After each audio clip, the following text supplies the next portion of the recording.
Thanks to our friends at The Motley Fool for sponsoring this video. Visit fool.com/Rive to receive the top 10 stocks to buy right now. Two of the most talked about stocks on the market, Rivian and Tesla, are well off their highs right now. As we're recording, Rivian is off 87% from its all-time high. And remember, this is a company that just went public a year ago. Tesla is actually down 64%.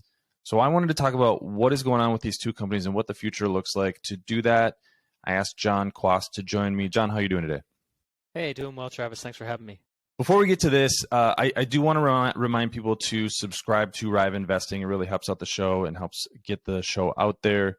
And we hope you enjoy this discussion. Leave any thoughts or comments that you have below, and we'd love to hear from you, especially on these two companies. So I kind of want to frame what's going on with Tesla and Rivian because they're in the same market. They're kind of competing for the same customers, but they're very different phases of their life cycle. Tesla is now one of the bigger automakers in the world. I think, we kind of forget that they're making over 1 million vehicles a year. They're about the size of BMW as far as production goes. And from a valuation standpoint, for a long time, they've been more valuable than I believe most of the other automakers combined. But the stock has really pulled back over the last year for a number of reasons that get to operations, get to Elon Musk buying Twitter, maybe the market just thinking about valuation differently. But I think this is a company where we need to talk a lot about operations from a, what do margins look like in the future? But this is a very real company. Rivian, on the other hand, is planning to deliver about 25,000 vehicles this year. That's it. And it's questions about can they ramp production to a meaningful number? They have capacity for about 150,000 vehicles right now. Their current plant in Normal, Illinois can expand to about 200,000 if they choose to do so. And then they're building another plant in Georgia that would be about 400,000 vehicles. Let's start with Tesla. Jon, what do you see as what's going on with this company right now? And is 2020, what should we be looking for in 2023? Is there sort of some numbers or metrics that you're really keeping an eye on? Yeah, well, I think that it's important with Tesla especially to separate the stock from the business. We need to do that with all of our investing, really, understand that there are different dynamics at play with the stock price and different dynamics at play with the business, but Tesla especially. And it is very possible to see a lot of good things happening at Tesla and be a little bit leery about the stock price. And that is where I would fall with Tesla right now. Clearly, the company was on fire in 2022 from an operational business standpoint, really doing a lot of amazing things, as you point out. One of the largest car companies in the world at this point. That's significant, especially considering where they were just a few years ago. On the stock side of the equation, there is a lot of bullish assumptions still baked in, even after the stock is down more than 50% from its high. And so you look at the stock price and you look at where it's trading. I believe it's around 50 times earnings at this point. I think there's a strong case that you could say, man, that's maybe 2 times more valuable than it should be, even forecasting very robust growth going forward. I guess my question for you, Travis, as we talk about Tesla, what should our assumptions be on the adoption level, maybe market share is the way that we can talk about this. What is the market share assumptions that you have for electric vehicles over the next 5 years, say? And then also, what is driving market share gains for electric vehicles? Is it consumer demand or is it government incentive? I want to put a couple of the numbers that you were talking about into context. So Tesla has a price to earnings multiple of 44. Toyota has a price to earnings multiple of 9. GM and Ford are 6 and 5. Price to sales multiple, Tesla is trading at 6.6 times sales. The next highest out of that list of companies is Toyota at 0.7. So just to kind of put that into context. To answer your question about adoption, I think there is a tailwind for the industry broadly coming from the Inflation Reduction Act, which allows for that $7,500 tax credit to be extended to all electric vehicle sales. Tesla was the first company, I believe the first company, but GM is also impacted by, there's limits on how many vehicles you could sell that would qualify for the tax credit. So sort of the irony of that was, as a company hit scale, they had less tailwinds behind them to develop EVs. But the reality right now is that the cost of electric vehicles is starting to become compelling versus an internal combustion engine just on their own. And ironically, Teslas are kind of really hard to make the numbers pencil. If you just go through the exercise of building a spreadsheet and saying, here's what my monthly cost would be buying a Model 3 versus buying like a Toyota Camry or a Hyundai or Ford or whatever, pick whatever competing vehicle that you want to do. It because Tesla has been able to raise their prices. Let's put that aside for just a second, because I think the dynamics over the last couple of years are important to talk about. But the tailwinds, everybody's moving towards electric vehicles. They're just doing it at a different pace. Tesla's huge advantage was that was all they did. So they could rethink the entire industry, rethink the way that they design their vehicles, how much range you have. Whereas like General Motors and Toyota, some of these, Nissan, some of these companies that got into the industry went, hey, we want to try electric vehicles. Let's just put a battery and you can get, 40 miles of range. And people were like, that's garbage. I either want 300 miles of range or nothing. And so everybody's kind of learned that, and now you're getting, the Ford F-150 Lightning and the Mach-E, and General Motors has the Hummer. There's many more compelling vehicles coming out every year. I mean, Volkswagen has a number of interesting options. The ID4 is really interesting, and then I believe they have a 7-passenger vehicle coming in the next year or two. So, there's a lot more options coming, and I think it's largely because that's where consumers are pushing.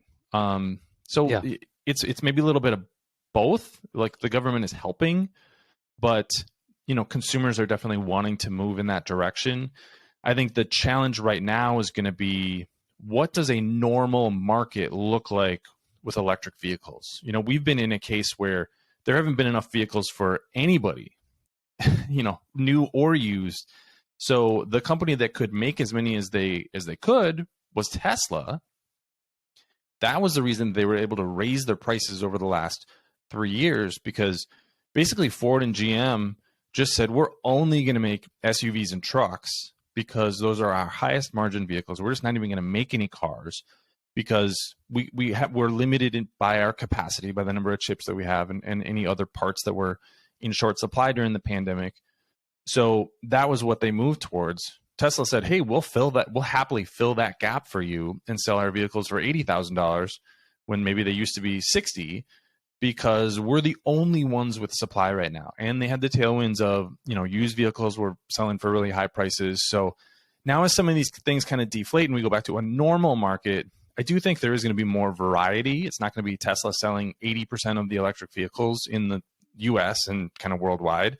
It's going to be more, maybe their market share is 30% and maybe EV market share goes to 50% over the next 10 years. But it is going to take a while. I think, is that kind of where your head is at, or what do you think, John? Yeah, that's exactly where I'm going with this, and you really did address it. My point with bringing up Tesla's valuation, I'm one of the people who actually believes Tesla deserves a valuation unlike any other car maker in the United States. For one, they have a completely different business model. They don't have dealerships, and so that completely changes the equation when it comes to valuing this company. So I believe it does deserve a premium multiple. At the same time, that's baking in a lot of bullish assumptions on the future market share of EVs for vehicles overall, and very bullish ideas over Tesla's market share within the EV space. And I think that maybe both of those assumptions are getting a little bit too optimistic from the market. Just wanted to show something that caught my eye here recently. Mm-hmm. So Toyota CEO here making headlines recently saying that he doesn't believe that the all EV is the way of the future for cars. And he says that actually most car CEOs are on his side in this, that there's actually going to be a range of options. It's not all electric, it's hybrids, it's possibly hydrogen. I know Toyota's been talking about hydrogen for a long time.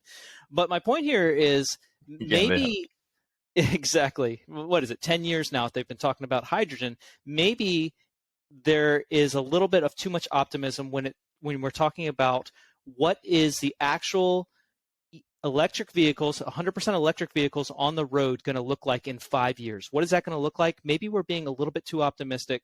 Toyota CEO saying, hey, I actually think that a lot of the options are going to be hybrids and things like that. I think that's actually reasonable. And as you pointed out, these manufacturers, they scaled back a lot, and Tesla was able to fill the void and have a great last couple of years. Is that dynamic still in play for 2023? I don't believe that it is. Another thing to look at here is the Manheim Used Car Index. So this is something that measures used car prices. Yeah. We're looking at decades of data here on what would be considered a normal price for a used car, and look what happens in 2020. Through the roof. It's coming down right now at an unprecedented rate. You throw in the interest rates that have been coming up, and what people can afford for a used vehicle is going down dramatically, or a new vehicle even. So I think that's puts you in a very bad spot if you're a premium new car brand.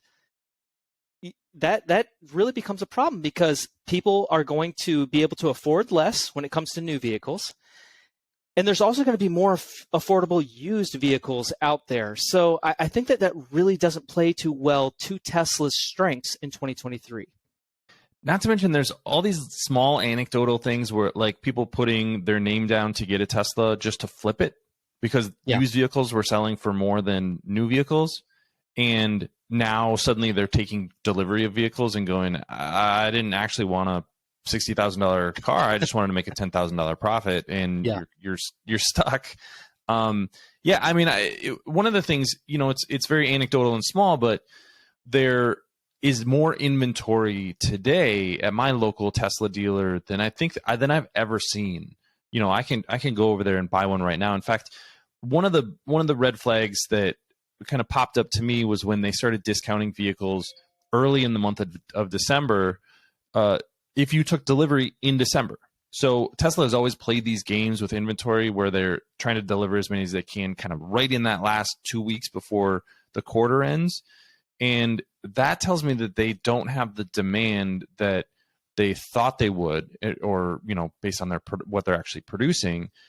And a lot of people push back. I did a video on that a while ago, and a lot of people push back and said, yeah, but this is just matching the incentive that's going to be in place in January. Well, if you're Tesla, you're then eating that, not only the $3,700 discount you're getting, but also the part of the credit that would be covered by the government. So if you have as much demand as you possibly want, just hold that vehicle until January and sell it to that willing buyer. But I don't think those willing buyers are there. I think that's fundamentally the problem. They have reduced their production in their Shanghai plant by 20%, was the reports. That's telling us that demand in China and Europe is not what they thought it was. There are cracks forming, and as we started this conversation, you're paying a premium for a company that has had some incredible tailwinds. I agree. I 100% agree. Tesla should be priced at a premium to its competitors because it has better margins, a better business model. All of that stuff can be true. And we can also say it's not worth 10x what its competitors are trading for, because a lot of those competitors are coming for exactly what Tesla is doing. And I want to point this out too.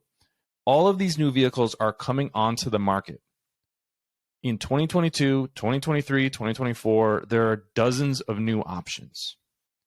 The Tesla Model X, Y, 3, and what am I missing? S, all look effectively the exact same as the Model S when it was released in 2012.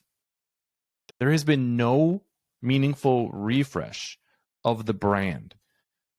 That's going to become a problem as more of these vehicles hit the road and people go, gosh, I could have this. Look, when you buy a new vehicle, part of the reason you buy a new vehicle is to look cool to your neighbor or to the person you're driving by. I have this unique vehicle. Look at me. Now I have this vehicle that might be brand new or it might be 10 years old. This is the reason that automakers often refresh, every 5 to 6 years. Tesla has not done that. And it doesn't appear that they have plans to either. So I think that's another interesting thing we need to point out in our mental model. Not even to mention, I think Elon Musk's ownership of Twitter is becoming very problematic for the brand and that premium brand view of a lot of people. About half of all Teslas sold are sold in California. That should be very notable for everybody who all the Teslas sold in the U.S. I should say. Yeah. So I think that's very notable for what's going on at Twitter right now. So I think there's a lot of pieces going into it. We're going to see how good of an operations company this is. I don't generally think that the autonomous driving revenue and margin that they're getting is sustainable long term either. I mean, people are paying over $10,000. What is it, $15,000 now to have the ability to not drive their car, which I think is crazy. But they have not delivered what was promised with that. Now it's in beta, so they can do that. But I think there's going to be a limit to how much customers are going to be paying there as well. Any final thoughts on Tesla before we quickly cover Rivian? So when we're talking about the demand, potentially the demand problems in 2023, I don't think that is Tesla bashing so much as it's a hard time to be a discretionary premium brand, in my opinion. When you have inflation going up on your cost of goods sold, any discretionary product, it's not great. So inflation robs disposable income from the consumer, and it hurts your margin as a premium brand, and you have to raise prices to maintain that margin. And you see this across the discretionary industry. You see it with Yeti, you see it with Traeger, you see it with all these premium name brands. Tesla is the same, I think. And then Tesla has the added factor that it's actually going to be a very hard time to be a new car retailer in 2023 as the used car prices come down. All right, so we have our skeptical hat on with both of these. I think there's going to be a lot of questions to answer over the next 12 months, particularly with both. So we will see what the delivery numbers look like, specifically from Tesla. That's going to be really, really closely watched, and then demand for the first quarter, because that's going to be a level playing field with everybody else from a subsidy standpoint. So that will be interesting as well. Thank you, Jon Quast, for joining me. If you don't already, please subscribe to Rive Investing. There's a little button here on YouTube that makes it handy for you. Give this video a like, and then, of course, leave your comments below. We'd love to hear what you think. We will see you here again next time.